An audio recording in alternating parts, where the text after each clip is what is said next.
Welcome, and thank you for joining the channel. Please help this channel by liking and subscribing. We really appreciate it. There are no ads on this video. If you have a scary story you would like me to share on this channel, comment below and your story will be featured in a video. Now sit back, relax, and enjoy these creepy encounters with the paranormal, accompanied by rain and thunder. Clarence and Jamie Wilson, Unit 206. 6 children in the last 9 years. Most of them have lasted for less than 5 months. It has always looked suspicious. Rumors of poisoning, shaken baby syndrome, or outright neglect have circled around them for years, but none of them have ever been proven true. No doctor has ever been able to find a cause for so many deaths. Each baby presents differently, one with multi-organ failure, another with fatal pneumonia, most recently a neonatal stroke. There has never been a shred of evidence to suggest neglect, nothing to indicate they have ever inflicted any harm onto their children. Some consider it immoral to bring a child into this world knowing they will likely suffer the same fate. Jamie believes it is her only choice. Jamie lays little Jeffrey down in his crib. He is only 3 months old. A small tear streams down her face as she watches him break out into a coughing fit, quickly turning blue. Respiratory failure. She knows he stands no chance. Jamie lets out one deep sob and leaves him there. She walks down the hall into Kayla's room. Kayla lays in her usual position, the oxygen mask glued to her face. Based on the severity of her cystic fibrosis, the doctors predict that she wouldn't live past 6. Yesterday, they celebrated her 12th birthday. Jamie knows she is only buying time.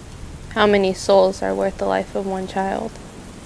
It is not for me to decide. As long as she keeps her end of the bargain, I continue to oblige. I watched Jeffrey take his last breaths and grant Kayla another year of life. It's a habit she's had since I first started kindergarten. Back then, it would be my favorite cartoon characters, colorfully drawn in the scene, cute quotes and words of encouragement. As I entered my teens, the colors tapered off a bit, and the drawings seemed to reflect my teenage moody self. A lot of deep purples, blacks, and whites were used to create scenes of stormy weather, ocean waves, and roller coaster rides. Honestly, I'd mostly forgotten about the lunch bags. I'm not a teen, certainly not a child anymore. I hadn't had a packed lunch in years, hadn't even thought about the drawings. But recently, my luck changed. I was fired from work. My fiance left me the same week. Suddenly, I found myself back at my mother's home, sleeping in my small childhood bed, surrounded by posters and stale memories. Weeks passed, and on my first day at my new job, Mom presented me with a packed lunch. When I got my break at lunchtime, seeing my mother's drawing of a man dressed in the suit, briefcase in hand, a large grin on his face. "Have a happy day, son," Mom had written in bright green marker. It's been a couple of months now. I like my new job. I enjoy living with my mom, but things have gotten strange. I started noticing the drawings on my lunch bag were becoming odd. Last Tuesday, for instance, I took out the paper bag, ready to enjoy my salami salad roll, to be greeted by carnage. black and red scribbles, the writing mostly intelligible, apart from one sentence I could make out. Help me. I went home sick, even though I wasn't technically unwell. I was sick with worry. But when I got home, Mom was fine, sitting on the porch staring off into the woodlands, and when I asked her about it, she just gave me a small smile and shrugged it off. The rest of the week, the drawings got more vulgar, more graphic. I've tried to talk to my mom about it, but she's been locked in her room most of the week, only leaving to pack me a lunch every day. It seems she will not come out when I knock. I try to brush it off, try to find explanations, but by the next Friday, the drawing was simple. There were no unreadable words, no messy scribbles, a detailed sketch of a single gravestone under a willow tree. My name, in delicate cursive, carved into the tombstone. I left work immediately and got home to an empty house. It took a while, but after pleading with Mom to be let in, only to be met with silence, I took matters into my own hands and busted down the door to her bedroom. I'm not sure how long she has been dead for, but her mummified state tells me it's been a while. I don't know who has been drawing on my lunch bags lately, but all I know is that it wasn't my mother. He'll feel things deeply, the child psychiatrist had explained. He just might not express those feelings in the same way you or I might.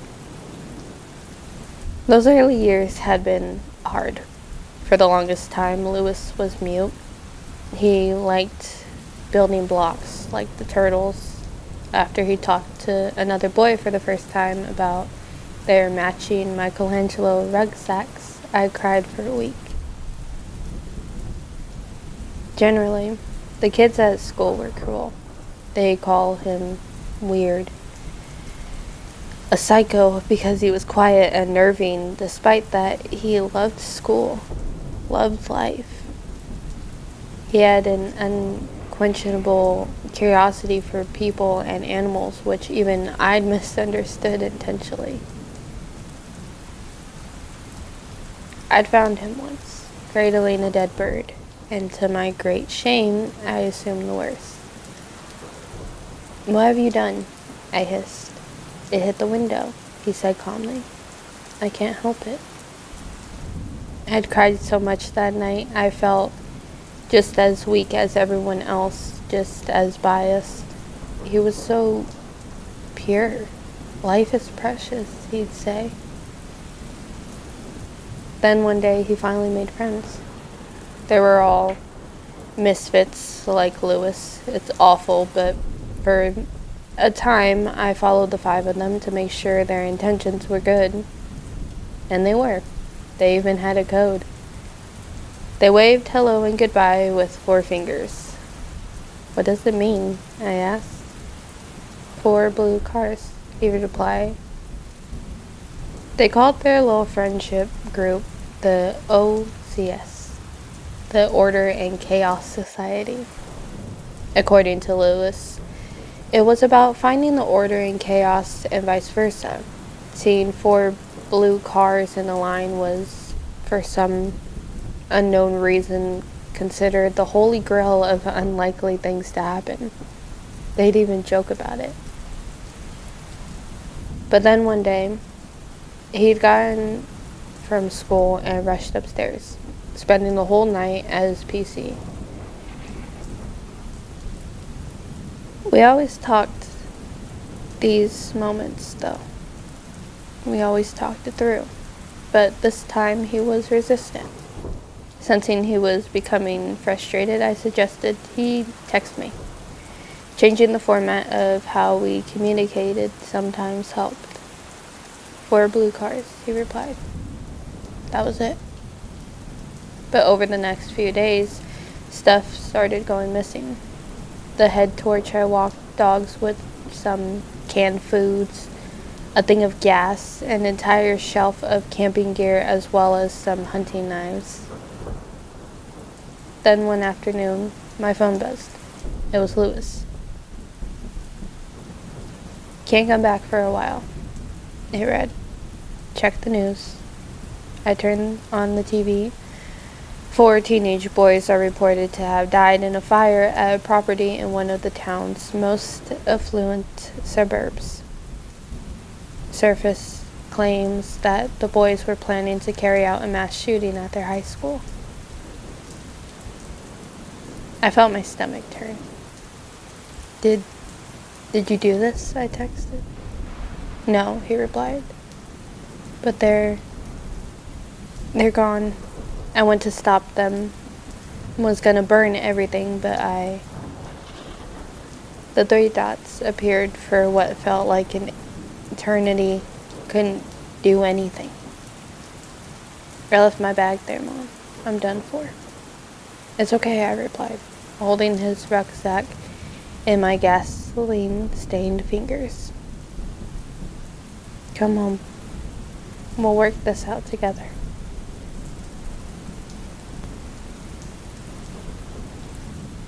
My mom didn't believe me when I told her about the monster under my bed. She just said, monsters aren't real. Go back to sleep. And shut the door when I cried. I know I shouldn't cry. I know that's bad. But he was so scary. With his one eye and twisty face, I thought he was mean. He's not mean, though. He's my friend. His name is Timmy, and we play lots of games together. That's nice because Mommy and Daddy don't have much time for me. Timmy says it's because they're busy covering something up. But I never see any blankets anywhere. I started kindergarten last week, and Timmy was sad. How come you get to go to school while I stay here? He asked me. I told him that I wasn't sure monsters were allowed at school, and that seemed to make him sad. Maybe I shouldn't call him a monster. He's not mean like the monsters on TV. He's not even mean like Daddy. On Monday, I asked my teacher why monsters weren't allowed at school. I told her that the monster on my bed was nice and liked being called Timmy instead of a monster. My teacher asked me what Timmy looked like. When I described him, she told me that monsters weren't allowed at school because they aren't real. That night, I told Timmy about what my teacher said. But I am real. Look, just touch me. He held out his arm for me to touch, and I was a little scared because his skin looked like maybe he'd been burned. I touched him, though. He was soft and mushy, just like me and all the people I hug. He said he had a plan. That night, he woke me up after everyone was asleep. He snuck up the steps into the attic and came down with this big, huge phone with the printer on it that he told me was called an instant camera. We took it back to my room and used it to take his picture. Now you can show your teacher what I look like, he said. The next day I showed my teacher the picture. She looked really scared. I told her that was okay because I was scared when I first met Timmy too, but he was really nice. I asked her if this meant he could come to school now, but she just looked at me. Maybe she has to ask someone. It's Saturday. Mommy and Daddy are both home. They seem really nervous, and they jump every time the phone rings. There's a knock at the door, and some angry yelling. When Daddy answers it, a policeman peeks his head around and sees me. Honey, do you know where Timmy is? He asks. I show him into my room, where Timmy is sitting on my bed. The policeman sees him and shakes his head. He looks so sad. Come on, son. Let's get out of here, he says. I thought it was harmless at first. Just a little phase. Everyone gets into weird stuff online, especially my husband. Andrew, he had always been a deep dive kind of guy, the type to research conspiracy theories with the same passion he had for surfing or fishing. So when he stumbled upon something about reptilians lurking among us, I just rolled my eyes and laughed it off. But it got bad. Fast. He started staying up all night, going through endless forums, watching videos with grainy footage and people spouting nonsense. Then he started looking at me differently. His smile grew strained, his glances paranoid. He'd ask weird questions like what my favorite color was as a child, what animal I liked, if I'd ever had strange dreams about the desert. He kept telling me he was seeing signs everywhere. One night, he whispered in bed, "You know, Roxy, I always thought your eyes looked a little cold." I tried to brush off, but the way he looked at me like he was seeing something alien, it left a chill. Then a couple of weeks later, I woke up to find him and the kids gone. I searched everywhere, called everyone I knew, then I found his laptop still open on the kitchen table. I guessed his password, typing in desert dreams, remembering his odd question. The screen unlocked instantly. The things he'd written, twisted thoughts about purging our family, about protecting the world from us. He ranted about lizard DNA, that I'd been infected, our daughter Emma and our son Harry with it. I couldn't breathe. My hand shook so badly I almost dropped the laptop. He'd really, truly believed that I and our innocent, beautiful babies were monsters. I called the police, barely able to form words. They found him a couple of days later just across the border, holed up in some abandoned ranch in Mexico. He was raving when they got to him, talking about doing the world a favor and stopping us before it was too late. But by the time they got there, God, he had already done it. My sweet 2-year-old Emma, she had this laugh, this beautiful, pure laugh that could make anyone smile. And Harry, my 10-month-old boy, with his big eyes and chubby hands, always grabbing at me, wanting to be held. Andrew, he used a spear gun. A fucking spear gun. He'd said he had to rid the world of the Serpent Queen's spawn. I had to see his confession on video, the way he said it, like it was something noble, righteous. He looked right at the camera, unblinking, hollow and cold. I don't know if I'll ever sleep again, knowing that I'd loved a man who could do this. Now it's just silent. A silence that fills every corner of my home, where toys still lie scattered, where tiny clothes still hang in their closets, waiting for children who will never come back. The world went on after that day, but I feel like I'm just frozen.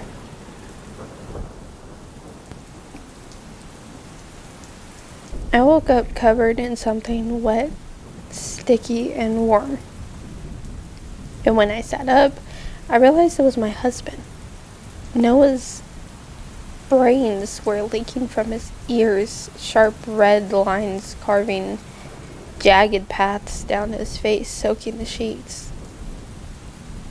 He didn't even notice.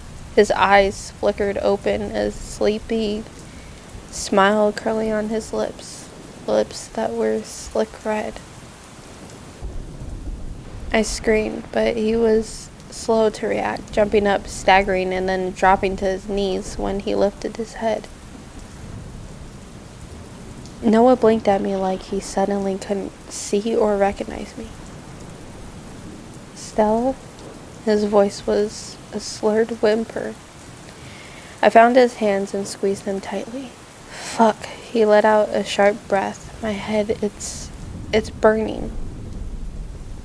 His words sounded wrong, heavy, like his tongue was in knots. I called an ambulance, staying by his side. By then, he was spitting out splintered pieces of memory when we first met in college, when he asked me my favorite color, and I said sunshine, our first date, and then his proposal. While he slurred the words to his wedding speech, a paramedic checked him over. It's his memory chip, he said, prodding at Noah's temple. It looks like there's a fault, perhaps an overload. I followed his stretcher all the way to the memory ward, where a woman in a mask greeted me and lifted Noah, who was convulsing onto a bed. She politely told me to look away, but I couldn't, watching her slice my husband's head open and pull out jagged silver stained at each corner. Inserting the damaged chip into the computer with a single click, I could see my husband's whole mind, his childhood, his teenage years, and me. There was my face, nestled in little folders he had labeled with dates that were special to only him and me.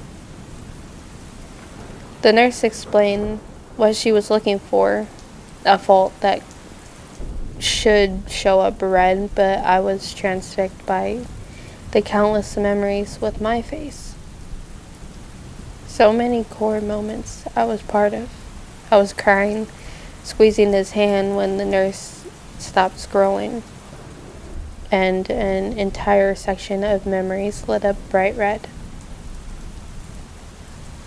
When Noah's body jerked again, the nurse turned her screen away from me. I noticed her cheeks turned ghostly pale. Mrs. Haley? There was a crack in her voice as she motioned towards the screen. I was still staring at memories highlighted in red. There were so many, thousands of the exact same one. Something slimy crept up my throat when the nurse leaned forward and took my hands, squeezing them. How many times did you have your wedding night? I choked on my reply. Once. The nurse shook her head. Not according to this, she said, pointing to the screen, zooming in on private, intimate moments. My face, silk sheets, and warm, sunshine-colored walls. According to your husband's memories, neither of you left that room and that bed for over a month.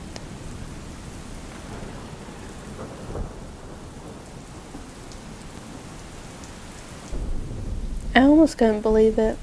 Monica was finally expecting a baby. I should have been happy for her. But instead, as she rattled off trendy baby names and plans for her dream nursery, I had to bite my tongue. Monica and I had been best friends for years, ever since we met at grief counseling. My husband had left me after 5 fruitless years of trying for a baby. She lost her fiancé in a motorcycle accident and miscarried from the stress. The doctors had warned her against trying again. We found common ground in our pain, 2 would-be mothers bonded by children who were never meant to be. But that was before Fertilex. Fertilex Inc. revolting family planning.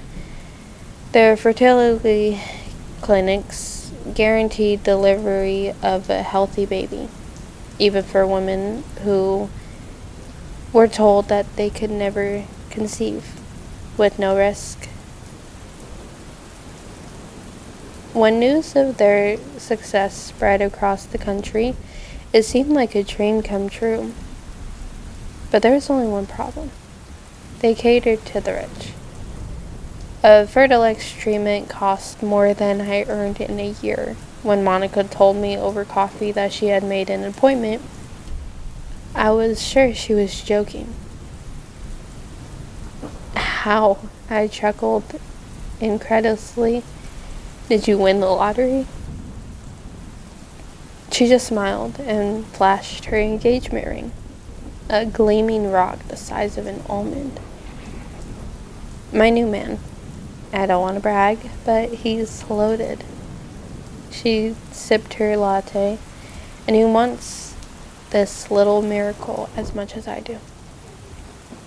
We hugged, we laughed. She'd finally done it. I cried myself to sleep that night. Things only got worse as the weeks wore on. Monica was at my apartment every day, always babbling about her perfect life while I was stuck working doubles. She got to quit her job while she shopped for designer cribs. I silently wept for a child I'd never have. Things came to a head one evening as she gushed about Fertilex over a glass of wine. Maybe one day, she said, with a smug squeeze of my hand. They'll offer services for less fortunate women. I couldn't even look at her. The one person who could understand the pain I felt now threw her joy in my face, joy she didn't deserve. Maybe if she cared about my life, she'd have asked about my new job. I pushed a mop through the laboratory of the local Fertilex clinic. The security cameras were always turned off during the night shift. I passed bank upon bank of hissing machinery, scoring each one until I finally found it. Monica's baby. Age 11 weeks. Vitals were stable and strong. It wiggled asleep in its plastic womb as I slotted a syringe into the nitrogen reserve tank. I told myself that she asked for this. I sank the plunger, injecting Monica's miracle with a cocktail of whiskey, and in a few months, Monica's joy would turn to ash in her mouth. Maybe then she'd finally remember what brought us together in the first place.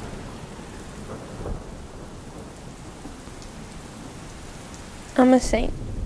Growing up, my wonderful parents taught me what was right and wrong, and because of them, I always respected the people around me, no matter who they were. I was compassionate, understanding, noble, and amazing all around.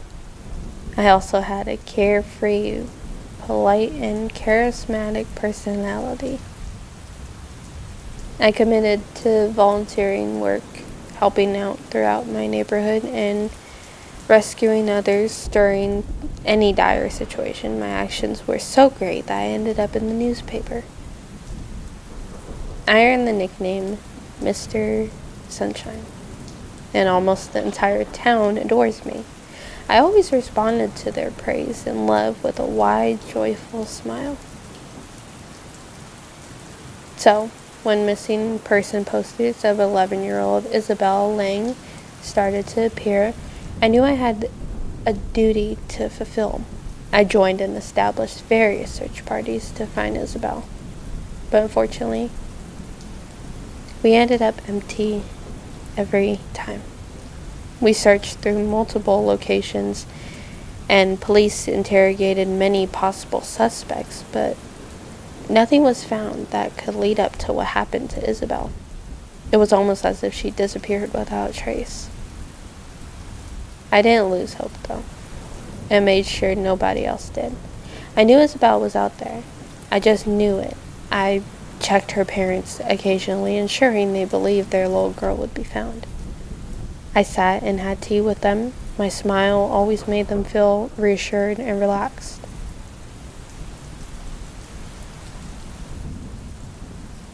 "You're truly an angel," Isabel's mother said, giving me a solemn smile. Her husband nodded in agreement. "This town is blessed to have someone like you around." I gave my notorious smile, the smile that awed all people. "Happy to hear that. I promise you, the truth will come out eventually. Your daughter will be found, Mr. and Mrs. Lang," I said with gentleness.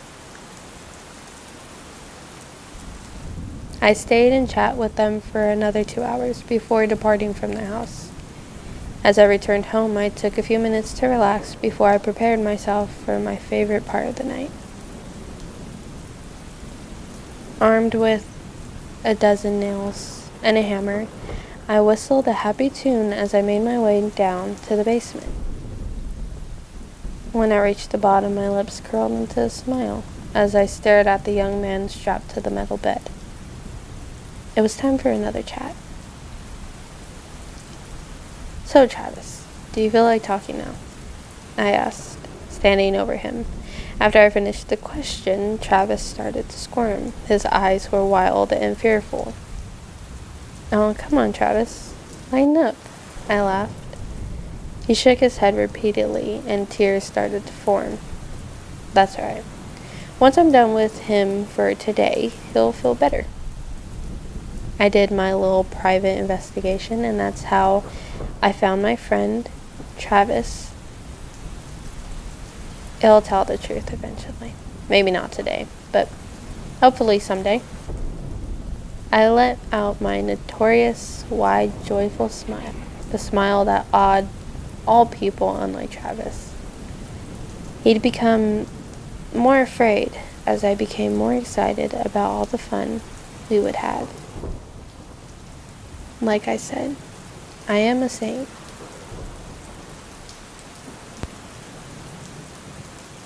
It's 10:30, and I wanted to skip math. There's no place to hide in the school. You'd be stopped and asked where you're going and why you're alone on the hallways. In the middle of class, my solution is to sit in one of the stalls, legs crossed on my phone. There's been rumors of a pop quiz. I just can't risk it. 1 hour won't hurt. At one point, the game I'm playing gets hit by one of those 30-second unskippable ads. I lift my gaze from my phone and begin studying the scribbles on the bathroom walls. Margaret sucks dick. Okay. Ollie-22 on Insta.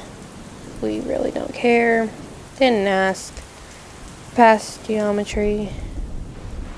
They're pretty mundane, but right as my eyes dart to my phone screen to check the remaining time, my brain processes the last sentence I read. I look back up. Don't come to school on November 12th, 2024. I stare at the scribbled words in confusion. November 12th, 2024. That's 2 days from now. Well, part of me is saying they're fucking around, which could be true. The other part of me is a bit worried, considering gun control laws are practically non-existent, and God knows what might happen. I spend the next 10 minutes playing my game and occasionally looking back up to the writing. When the bell rings, I come out and look for my friends. "Look, you think it's real?" I asked Paul, showing him the writing. "Nah." Soon enough, the other boys push into the stall to read it. Some of them are worried, some of them just shrug it off. Truth is, I'm just gonna skip it to be safe. I don't know why, but we don't tell our parents or teachers. Some of us skip without an explanation. Others fake being sick. And on November 12th, 2024, 30 students are absent. Nothing happens, and we feel stupid as fuck. Any 7th grader can write some bullshit on the wall and we believe it. That's embarrassing as fuck. Over the next few weeks, the incident is not spoken of again. We just don't want to admit we were pussies. One day, another threatening pop quiz makes me hide in the bathroom. I stare at the writing. Parts of me wants to scribble something under it like, haha, very funny. But I don't. It's stupid and I've already thought too much of it. The hallway is surprisingly loud for the middle of class. Is there a celebration I've missed? I look at the date. December 11th, 2024. I look back at the writing. 11/12/2024. November 12th or the 11th of December. Then a gunshot echoes through the walls.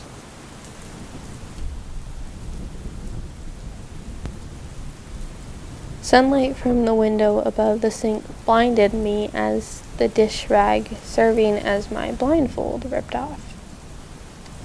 Squinting my eyes as they adjust, my kitchen was now in full view.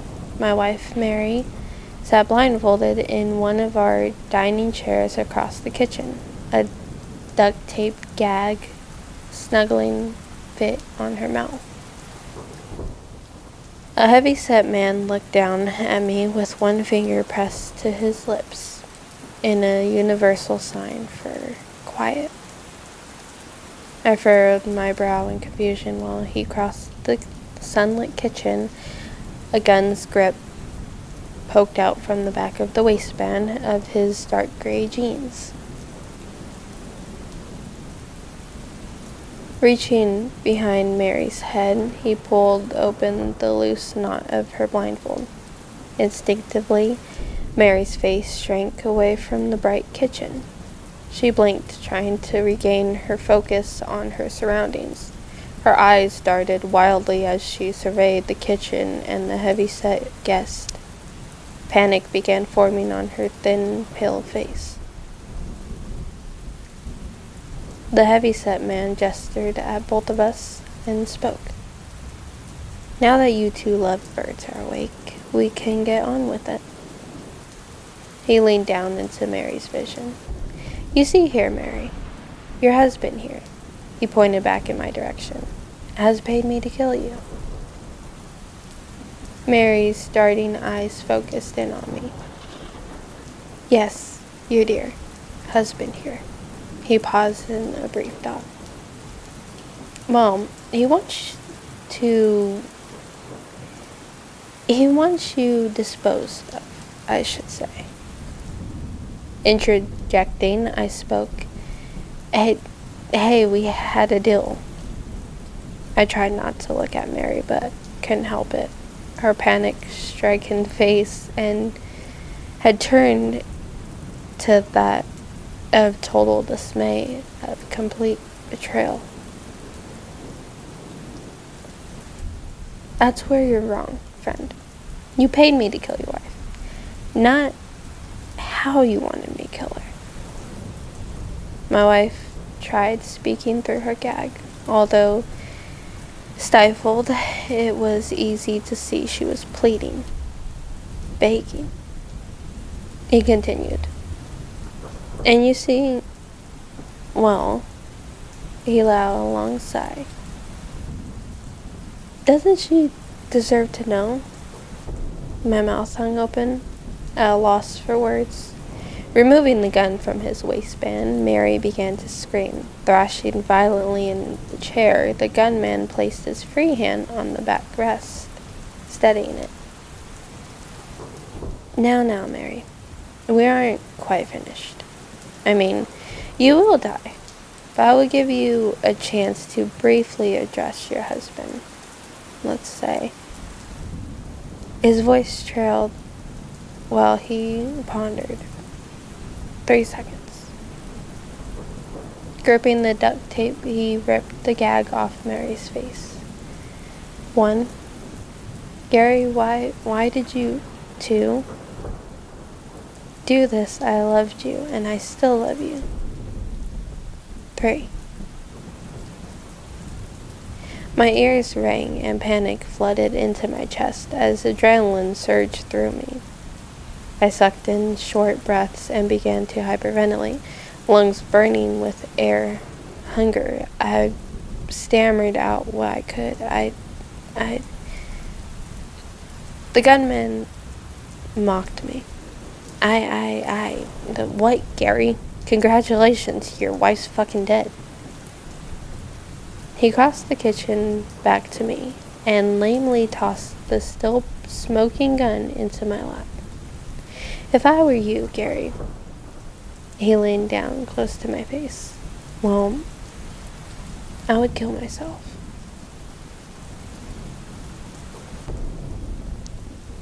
I opened my eyes. The world was spinning, so I took several deep breaths. When I looked again, I was in a small, dark room, my arms and legs tied to the corners of the bed on which I lay. My breath was quickened as I yelled and pulled at my bonds frantically. Where was I? "You really should calm down," said a voice from the corner. My eyes started to a tall man standing in the shadows. "Who are you? Where am I?" I asked, panicked. Reasonable if uninspired questions surfaced to say you have been marked for a glorious purpose. No, what purpose? I didn't agree to anything. Now. One would think you unappreciative of the opportunity being given to you. You have been chosen for the most important role in the history of mankind. What are you talking about? Just let me go. Perhaps, but not today. First, you must fulfill your purpose. What purpose? You shall see. With that, he left me to my thoughts. Weeks passed with me alone, except for occasional meals. I wasn't even free to feed myself. I was fed while bound. Once I stirred in the middle of the night and swore someone was speaking over me. But exhaustion carried me away before I could hear the words. Otherwise, it was just me in the darkness. Until I began hearing something. A voice, but not like the one I'd heard before. This one was gentle, loving. It whispered to me, consoled me. It told me I wasn't alone. I woke in the darkness, but something was different. Before, I'd always been alone. Now 13 figures in dark robes surrounded me. As they chanted strange words, I began to feel dull, periodic throbbing in my abdomen. What's happening to me? I gasped as the pain increased. The time has come for you to fulfill your destiny. Your life will end now, but your sacrifice will be remembered until the end of the days. I tried to understand his words, but a blinding pain hit, and all I could feel was agony. Come to us, O great Savior, come and remake the world as it was meant to be. Agony, fire, fear, and then the voice. Be not afraid, I am here.